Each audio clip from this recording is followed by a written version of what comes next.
Quand l'an dernier, nous avons connu des événements difficiles dans nos quartiers, nous avons réagi en 2 temps. D'abord celui de l'urgence, mais nous avons aussi voulu travailler à moyen terme. Nous avons fait le choix d'entamer tout un travail collectif, à la fois entre élus, avec les agents de terrain, ceux de la ville, de Nantes Habitat, de l'Accord, de tous ceux qui œuvrent au quotidien dans le quartier.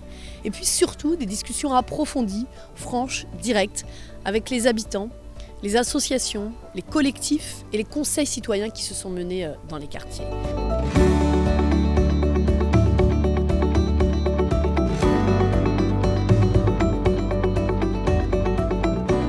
Nous annonçons aujourd'hui 26 mesures. Cela concerne la qualité des espaces publics, avec par exemple la décision d'entamer un programme de rénovation des aires de jeu pour enfants, c'est important pour les familles.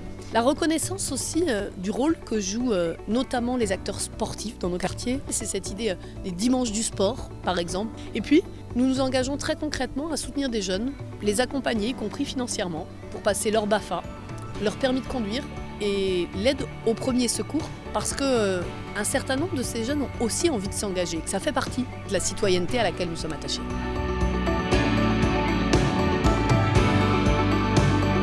Évidemment, on ne peut pas parler quartier populaire sans parler de l'accès au droit. C'est une des priorités de ce plan d'action.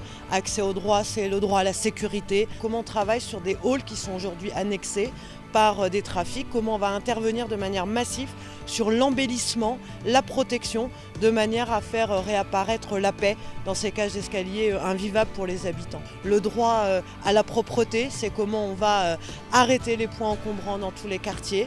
Le droit à l'éducation, ça va être comment demain on augmente les dotations de fournitures pour les enfants qui sont dans les écoles des REP et REP+. Le droit à l'alimentation, on sait que dans nos quartiers il y a de la précarité alimentaire.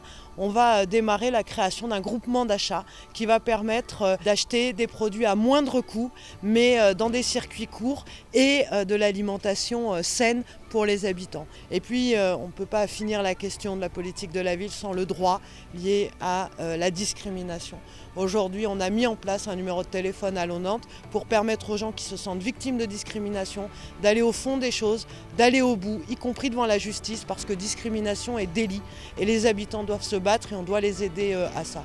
Ces actions démarrent dès cet été, pour certaines des réalisations à 3 mois, à 6 mois. C'est du tout de suite parce qu'il y a un certain nombre de sujets sur lesquels les habitants ne peuvent pas attendre.